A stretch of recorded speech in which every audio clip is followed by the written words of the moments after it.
और चलिए आगे बढ़ेंगे आखिरी बड़ी खबर की ओर। रायपुर में गणेशोत्सव के दौरान गणपति प्रतिमाओं के स्वरूप को लेकर नया विवाद खड़ा हो गया। पारंपरिक स्वरूप से अलग बनाए गए गणपति की प्रतिमाओं को लेकर सर्व हिंदू समाज ने नाराजगी जताई। बड़ी संख्या में संगठन के प्रतिनिधि एसएसपी कार्यालय पहुंचे, ज्ञापन सौंपते हुए दोषियों पर कड़ी कार्रवाई की मांग की। इस पर ज्योतिर्मठ के शंकराचार्य स्वामी अविमुक्तेश्वर महाराज ने कहा कि प्रतिमा में किसी और को दिखाना पाप है, मूर्तिकार भी दोषी है।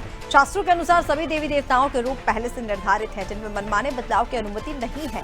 इसके विरोध में नागरिक, वकील और हिंदू संगठन ने प्रतिमाओं का तत्काल विसर्जन करने और आयोजकों और मूर्तिकारों के खिलाफ एफआईआर दर्ज करने की मांग की। उन्होंने कहा कि यदि कार्रवाई नहीं हुई तो उग्र आंदोलन किया जाएगा। और इसी बीच एसएसपी ने आश्वासन दिया कि पूरे मामले की जांच कर उचित नियमानुसार कार्रवाई की जाए।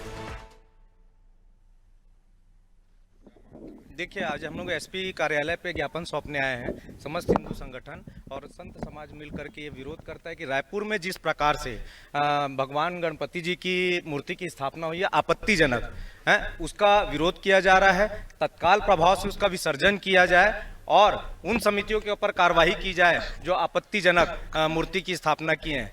दुर्भाग्य की बात यह है कि हमारे हिंदू संगठन के, हमारे हिंदू समाज के जो हिंदू भाई लोग हैं वही ऐसी आपत्तिजनक मूर्ति को स्थापित कर रहे हैं और कहीं ना कहीं ये अन्य धर्म के लोग भी हमारे देवी देवताओं का मजाक उड़ाने का उनको मौका दे रहे हैं। जब ऐसी मूर्तियों में भीड़ बढ़ रही है तो उनको देखकर दूसरे लोगों में भी, दूसरे जो पंडाल वाले हैं उनको भी लग रहा है कि हम भी ऐसी मूर्ति बनाएं।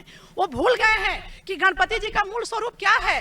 उदर पुष्ट, पग खंभा, एक दंत दयावंत, चार भुजाधारी, इनका तो स्वरूप ऐसा है गणपति जी का। लेकिन आज हम क्या स्वरूप देख रहे हैं? हमारे बच्चे जब गणपति देखने जा रहे हैं, हम उनको बोलते हैं प्रथम पूज्य गणपति जी है, तो हमारे ऊपर हंसते हैं कि यह तो देखिए कार्टून है, ये तो देखिए बेबी डॉल है। तो ये जो एक षड्यंत्र चलाया जा रहा है, इसको रोकना आवश्यक है। मूर्तिकारों के ऊपर भी कठोर से कठोर कार्रवाई किया जाए एवं जो पंडाल ऐसी मूर्तियां बैठा रहे हैं उनके ऊपर तुरंत कड़ी कार्रवाई करके ऐसी मूर्तियों को तुरंत अभी के अभी विसर्जित किया जाए। तो रायपुर में गणपति प्रतिमाओं को लेकर विवाद खड़ा हो गया। अब इसमें अविमुक्तेश्वर महाराज का भी ये कहना है कि प्रतिमाओं से छेड़छाड़ की जा रही है और अगर छेड़छाड़ की जाती है तो मूर्ति बैठाने वाले भी, इसके साथ साथ मूर्ति बनाने वाले मूर्तिकार भी दोषी हैं। उन पर भी एफआईआर होनी चाहिए, कार्रवाई होनी चाहिए। और ये कहा जा रहा है कि तत्काल प्रभाव से इस तरह की जो भी मूर्ति बनाई गई है जिनमें कोई भी चेंज किया गया हो उसे विसर्जित कर दिया जाए। चलिए ज्यादा अपडेट्स के लिए हमारे साथ रायपुर से संवाददाता कुलभूषण जुड़ गए हैं। कुलभूषण, सीधा रुख करेंगे आपका। रायपुर में ये जो विवाद है वो अब और भी ज्यादा गर्माता जा रहा है। ये कहा जा रहा है कि अगर कोई भी चेंज मूर्तियों में किया गया हो तो उसको अभी विसर्जित कर देना चाहिए, नहीं तो उग्र आंदोलन किया जाएगा।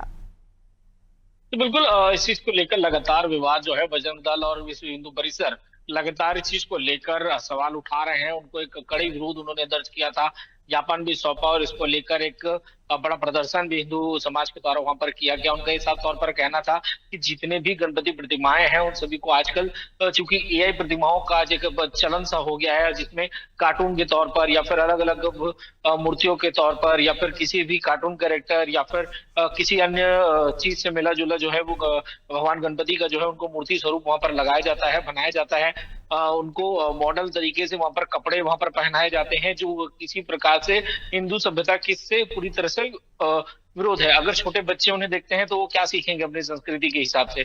उन छोटे बच्चों को भी कार्टून वाले गणपति के नाम से उनको बुलाया जाता है। अब तक केवल कार्टून बनते थे और अब उन पर नए नए प्रकार के एक्सपेरिमेंट्स उन पर किए जा रहे हैं। दूल्हा दुल्हन के तौर पर कुछ भी बनाए जा रहे हैं, विदेशी कपड़े उनको पहनाए जा रहे हैं। बहुत ही अलग और विभत्स ढंग से जो उनको जो प्रदर्शित किया जा रहा है, इसको लेकर साफ तौर पर हिंदू संगठन ने अपना विरोध जताया है और उनकी गिरफ्तारी की वहां पर मांग की है। सीधे तौर पर जितने भी ऐसे पंडाल हैं सभी पंडालों पे एफआईआर दर्ज होना चाहिए। जितने मूर्ति कलाओं से उन्होंने इस तरह की मूर्ति बनाई है सभी मूर्ति कलाओं पर एफआईआर दर्ज होना चाहिए। उनकी मांग है कि इनके जितने भी मूर्तियां हैं उन सभी को तत्काल तौर पर विसर्जन कर दिया जाए या फिर उनके पंडाल को पूरी तरह से बंद कर दिया जाए। एफआईआर के तौर पर जो फाइन होता है, जो कार्रवाई उन पर किया जाना चाहिए, जिस तरह से उन्होंने हिंदू सभ्यता और हिंदू समाज के लोगों के भावनाओं को ठेस पहुंचाई है उसके तहत उन पर कार्रवाई भी की जानी चाहिए। हालांकि इस चीज को लेकर एसएसपी और ऊपर मंत्रियों तक भी उन्होंने गए थे और उन्होंने एक ज्ञापन उनको सौंपा था जिसमें उन्होंने आश्वस्त किया है कि इन पर हम कार्रवाई करेंगे, लेकिन ये जांच का विषय है क्योंकि बहुत बड़े मात्रा में इस तरह के पंडाल हैं। और सबसे खासतौर पर देखा जाए तो इस वर्ष जो है सबसे ज्यादा डिमांड जो है वो एआई और इस तरह की जो कार्टून वाली जो प्रतिमाएं हैं उनकी ही सबसे ज्यादा डिमांड थी, यानी कि सैकड़ों की संख्या में इस तरह की मूर्तियां इस बार में बनाई गई हैं। तो सभी मूर्तियों पर एक साथ कार्रवाई करना और एक साथ उनका विसर्जन करना, ये अपने आप में बवाल की स्थिति हो सकती है। इससे जो पंडाल बिल्कुल बने हैं, कुलभूषण, वो अब भी देखना ये होगा कि आगे इस पर क्या कार्रवाई की जाती, क्योंकि जिस तरह से हिंदू संगठनों का ये कहना है कि अगर कोई भी चेंज है तो तत्काल प्रभाव से विसर्जन किया जाए। हालांकि अब इंतजार करना होगा कि विभाग इस पर क्या कुछ फैसला लेता है, किस तरह से इस पूरे मसले को सुलझाया जाता है। तमाम जानकारी के लिए बहुत शुक्रिया आपका।